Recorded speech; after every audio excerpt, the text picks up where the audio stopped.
Former New York Governor George Pataki, he served 3 terms as governor after unseating Mario Cuomo, Andrew's father, back in 1994. Governor, thank you for joining us. We very much appreciate it. I want to put up this quote. This is from New York political strategist Jonathan Rosen, who says, quoting here, he, meaning Andrew Cuomo, is going to take it to the brink and see if his shamelessness works and to see where the assembly really is. Is that your feeling? Is he posturing to see what the appetite is in the state assembly to actually impeach him the first time in 100+ years? Well, I think you saw in his videotape response after Attorney General James put out a report that he is not remorseful. He is not apologizing. He is saying nothing untoward happened. And so long as he takes that position, I think, yes, he's just going to hang on as long as he can. Let me say, I think I'm disappointed in the assembly, as you said. They've been looking at this for months. They now have the Attorney General's report, one of the most thorough investigative reports in New York State history. And now they're saying they're giving Cuomo another 8 days to submit additional information to be considered. The longer this drags out, the worse it is for New York. Andrew Cuomo cannot function as governor of New York today. He's just too preoccupied. Criminal cases, civil cases, the likely impeachment.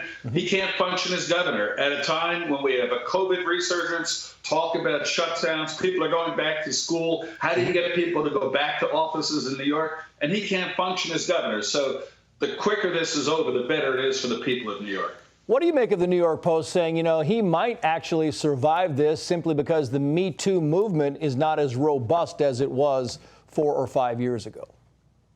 Well, I find it hard to believe that any legislator, Republican or Democrat, party doesn't matter, after looking at the Attorney General's report, finding these 11 credible accusers, and as one of your commentators just said, the 15,000 nursing home deaths, there are so many other things, abuse of state resources to write his book, to help his family during the COVID crisis. There are so many things that I find it hard to believe that any legislator, Democrat or Republican, could take a look at these facts and not say that we need a new governor in New York State. Are you surprised, Governor, that it wasn't the nursing home scandal that brought him down first and foremost?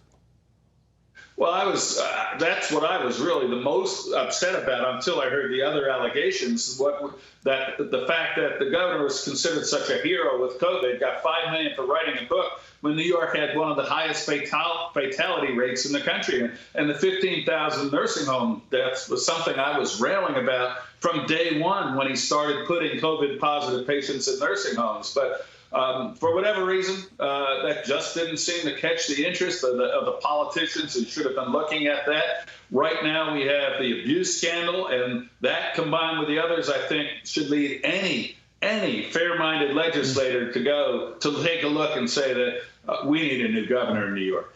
Former New York Governor George Pataki. Governor, thank you for coming on, sir. We appreciate it. Thank you. Hey, Sean Hannity here. Hey, click here to subscribe to Fox News YouTube page and catch our hottest interviews and most compelling analysis. You will not get it anywhere else.